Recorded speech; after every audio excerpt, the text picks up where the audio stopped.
समझो यार तुसी फस चुके हो। ओ कुत्ते बना के रखता थानू कुत्ते।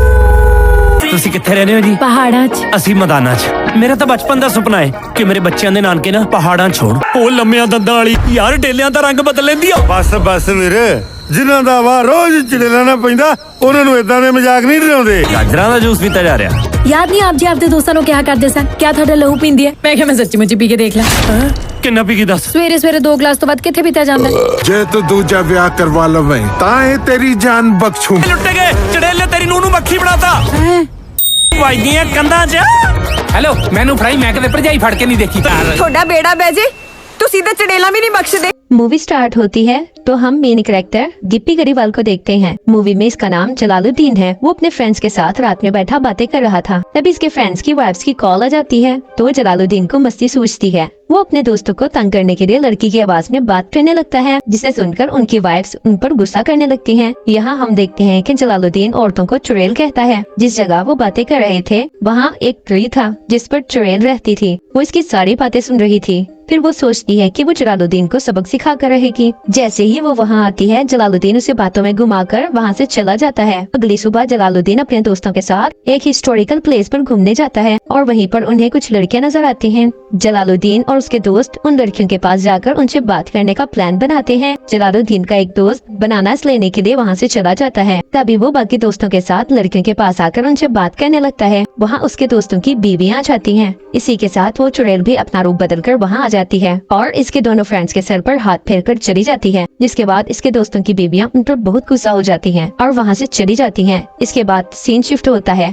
और हम सरगुन मेहता को देखते हैं। इस मूवी में इसका नाम रानी है। जलालुद्दीन उसे देखते ही उससे प्यार करने लगता है। यहाँ हमें ये रिवील होता है कि रानी भी एक चुड़ैल है। वो उसे इसी हिस्टोरिकल प्लेस में मिलती है। वहाँ उनकी बात होती है और कुछ दिनों में ही उनकी शादी हो जाती है। जब शादी के बाद जलालुद्दीन अपनी वाइफ को घर लाता है तो देखता है तो उसके तीनों फ्रेंड्स वहाँ बैठे वाइन पी रहे थे और हैरानगी की बात यह थी कि उनकी वाइफ्स ने उन्हें गंजा कर दिया था। जलालुद्दीन कहता है कि मैं गलत था, औरतें चुड़ैल नहीं होती। वो ऐसा इसलिए कहता है क्योंकि इसने भी शादी कर ली थी। जलालुद्दीन खुशी खुशी अपने रूम में आता है और वो ये देखकर हैरान हो जाता है कि उसकी वाइफ फैन पर बैठी सो रही थी। वो रानी को उठाकर उससे पूछता है कि तुम यहाँ क्या कर रही हो? रानी कहती है कि यहाँ कोई ट्री नहीं है, इसलिए मैं यहाँ फैन पर सो रही हूँ क्योंकि मुझे बेड पर नींद नहीं आती। तभी इसकी आइज का कलर चेंज हो जाता है और उसके पाँव भी उल्टे हो जाते हैं। ये सब देखकर जलालुद्दीन डर जाता है और वहाँ से भागने लगता है। तभी रानी उसे अपने जादू से पकड़कर दीवार में मारती है। अब कैसे भी करके जलालुद्दीन अपनी जान बचाकर बाहर आ जाता है और अपने दोस्तों के पास आकर बैठ जाता है।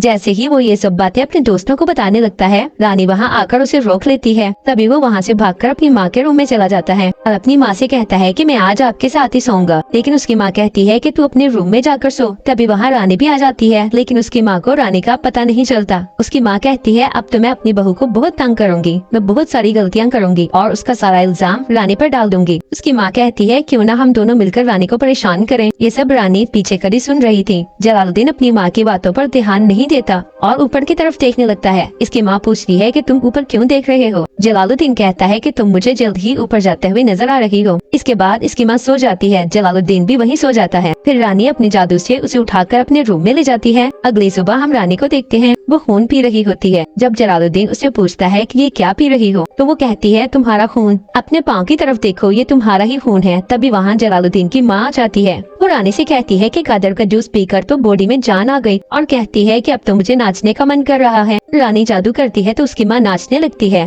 अब अगले सीन में हम जलालुद्दीन के दोस्तों को देखते हैं। वो बातें कर ही रहे होते हैं तो उन्हें गांव में हो रहे कंपटीशन की आवाजें सुनाई देती हैं। जब वो सब वहाँ जाकर देखते हैं तो जलालुद्दीन की माँ हाई जंप कंपटीशन में पार्टिसिपेट करती हैं। वो यहाँ सबको पीछे छोड़कर सबसे ऊंची छलांग लगाती हैं और कंपटीशन जीत जाते हैं। जलालुद्दीन बहुत ज्यादा परेशान हो जाता है और एक बाबा के पास जाता है। वो सब इस बाबा के पास जाकर उसे अपनी परेशानी बताते हैं। वो अपने दोस्तों से कहता है कि इस बाबा को घर लेकर आए और वो इसी बाबा को लेकर जलालुद्दीन के घर आ जाते हैं। बाबा अपने जादू से रानी को एक बोतल में बंद कर देता है। इसके बाद वो जलालुद्दीन से कहता है कि इसे एक और शादी कर लेनी चाहिए। जलालुद्दीन अपने दोस्तों के साथ एक मार्केट में बैठा हुआ था। तभी उसे अपनी एक्स गर्लफ्रेंड जीती नजर आती है। अब जलालुद्दीन अपने दोस्तों के साथ जीती के घर अपने रिश्ते की बात करने जाता है और वहाँ उसका रिश्ता भी पक्का हो जाता है। फिर जलालुद्दीन अपने दोस्तों के साथ इस बाबा के पास जाता है। वो उसे अपनी दूसरी शादी का बताता है तो बाबा उसे कहता है कि ये सब सुनकर रानी और गुस्से में आ जाएगी। अब वो इन्हें कहता है कि इन्हें रानी को एक डिब्बी में बंद करके जमीन के नीचे दबा देना होगा ताकि वो वापस न आ सके। रात में वो लोग रानी को डिब्बी के साथ जमीन के नीचे दबा आते हैं। अगले सुबह कुछ बच्चे वहाँ जाकर इस डिब्बी को निकाल लेते हैं और बच्चे खेलते खेलते जलालुद्दीन की शादी में पहुँच जाते हैं। जलालुद्दीन की शादी हो गई थी और वो अपने घर आ गए थे। घर आकर जीती सभी गिफ्ट्स ओपन करती है। गलती से वो इस डिब्बी को भी खोल लेती है जिसमें रानी कैद थी। यहाँ पर रानी की सॉल जीती के अंदर चली जाती है। अब जलालुद्दीन जब खुशी खुशी अपने रूम में आता है तो वो ये देखकर हैरान हो जाता है कि जीती भी रानी की तरह फैन पर बैठी सो रही थी। जलालुद्दीन को ये सब मजाक लग रहा था, लेकिन जब जीती की आइज का कलर चेंज हो जाता है और वो अपने पाँव घुमा लेती है तो जलालुद्दीन समझ आता है कि इसके अंदर रानी की सॉल आ गई है और अब जीती भी उसके साथ वैसा ही करती है। अब अगली सुबह जब जलालुद्दीन बाबा के पास जाता है तो देखता है कि बाबा तो पैरालाइज्ड हो गया है और इस सब के पीछे रानी का हाथ है। अब अगले सीन में हम देखते हैं कि जलालुद्दीन अपनी फैमिली के साथ खाना खा रहा होता है। तभी वहाँ रानी भी आ जाती है। वो अब सिर्फ जलालुद्दीन को ही नजर आ रही थी। अब जलालुद्दीन अपने दोस्त को सिग्नल देने के लिए लाइट्स को ऑन ऑफ करने लगता है, जिसके बाद जलालुद्दीन का दोस्त अपनी वाइफ के साथ झगड़ा करने लगता है और रानी को उनके पास भेज देता है ताकि वो जीती के साथ वक्त गुजार सके। यहाँ जब रानी जलालुद्दीन के दोस्त के घर जाती है तो उसकी हरकतें देखकर रानी को समझ आ जाता है कि ये सब जलालुद्दीन का ही प्लान है। फिर हम देखते हैं कि जलालुद्दीन अपने रूम में होता है, तभी उसके फ्रेंड्स की वाइफ आकर उसकी आंखों पर हाथ रख लेती है। जलालुद्दीन को पता नहीं चलता ये उसके दोस्त की बीवी है। उसे लगता है कि वो जीती है, लेकिन जब वो उसे नहीं छोड़ती तो वो समझ जाता है कि वो जीती नहीं है। तभी उसके चिल्लाने की आवाज सुनकर जीती वहाँ आ जाती है। वो जलालुद्दीन को उसके फ्रेंड की वाइफ के साथ देख लेती है तो इसलिए वो उसे अपने रूम से बाहर निकाल देती है।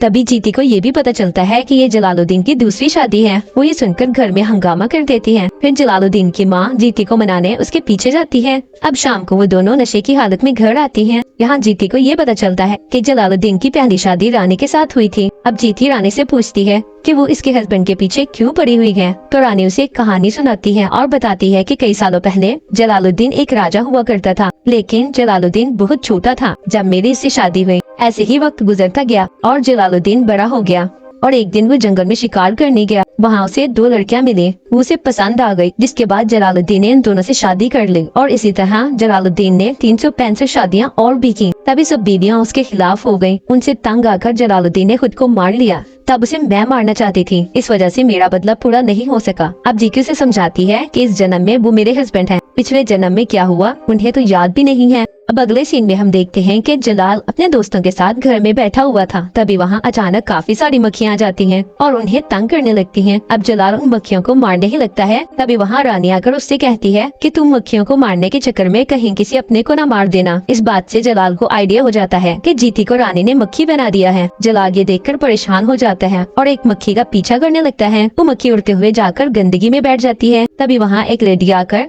कचरा फेंक देती है। मक्खी इसके नीचे दब जाती है। यहाँ जलाल को लगता है कि जीती अब मर चुकी है, वो वापस नहीं आने वाली। वो रोने लगता है और घर वापस आ जाता है। उसके पीछे पीछे जीती भी घर वापस आ जाती है और वो पूरी तरह से गंदगी से भरी हुई थी। घर आकर उसे रानी मिलती है। रानी उसे देखकर उसका मजाक उड़ाने लगती है। फिर अगले दिन रानी जलाल के पास आकर कहती है कि आज मेरा मटन खाने का दिल कर रहा है। उसकी बात से जलाल समझ जाता है कि रानी ने आज जीती को बकरी बना दिया है, इसलिए वो परेशान होकर जीती को ढूंढने लगता है और आखिरकार वो उसे ढूंढ देता है और उसे घर ले आता है। घर लाकर उसे कपड़े पहनाता है और उसके गले में बेल भी बांध देता है कि अगर वो कहीं जाए तो इस बेल की आवाज से पता चल जाए। अगले दिन जब जीती उठती है तो वो देखती है कि इसके गले में एक बड़ी सी घंटी है और वो जमीन पर सो रही थी। इसके जोर जोर से चिल्लाने पर जलालुद्दीन उसे सारी बात बताता है कि रानी ने उसे बकरी बना दिया था। अब जलालुद्दीन अपने दोस्तों के साथ बैठकर ताश खेल रहा होता है। तभी रानी, जीती और उसके दोस्तों की बीवियां वहाँ आ जाती हैं, जिसके बाद रानी उन्हें गुस्से में डॉग्स बना देती है। अब जब जलालुद्दीन नॉर्मल हो जाता है तो वो शराब पीकर घर आता है और वो रानी और जीती को स्टिक से मारने लगता है और रानी को धमकी देता है कि वो अब दोबारा से ऐसा कुछ न करे।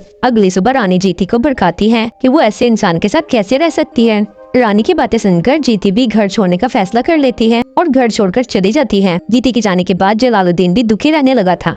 इसके बाद हम देखते हैं कि जीती बहुत दुखी थी और वो छत से कूद जाती है। उसे हॉस्पिटल लेकर जाया जाता है, जहां जलालुद्दीन उसे देखने आता है। लेकिन हॉस्पिटल में जीती मर चुकी थी क्योंकि रानी को जीती की सोल दिखाई दे रही थी, लेकिन जलालुद्दीन को जीती की सोल दिखाई नहीं देती। इसके बाद रानी अपनी ताकतों का इस्तेमाल करती है और वो जलालुद्दीन को भी नजर आने लगती है और वो उसे ऐसा देखकर बहुत ज्यादा दुखी था। इसके बाद जलालुद्दीन के दोस्त अपनी बीवियों के साथ वहाँ आ जाते हैं। इनमें से एक मोटी औरत जीती की बॉडी पर कूदती है, जिसकी वजह से जीती की सोल दोबारा से उसकी बॉडी में जाने लगती है, लेकिन वो जा नहीं पाती। जलाल समझ जाता है और कहता है कि इसको दोबारा से जीती की बॉडी पर धक्का दो, हो सकता है जीती दोबारा जिंदा हो जाए, लेकिन ऐसा कुछ नहीं होता। अब रानी को समझ आ जाता है कि इसका यहाँ अब कोई काम नहीं और वो कहती है क्या मेरे जाने का वक्त हो गया है। वो जीती से गले मिलती है और अपनी पावर्स का इस्तेमाल करते हुए जीती की सोल को उसकी बॉडी में वापस डाल देती है, इससे जीती दोबारा जिंदा हो जाती है। अब रानी जलालुद्दीन के पास आती है और उसे अलविदा कह देती है और बाकी सबको भी बाय कहकर वहाँ से चली जाती है। अब आखिरी सीन में हम देखते हैं कि जलालुद्दीन अपनी सारी फैमिली के साथ बैठा होता है। वहाँ जीती सबके लिए चाय लाती है, तभी उसे एक जोरदार झटका लगता है और ऐसा लगता था कि रानी उसकी बॉडी में वापस आ गई है। दोस्तों, चैनल को सब्सक्राइब करना ना भूलें और यही मूवी का एंड हो जाता है। Thank you for watching.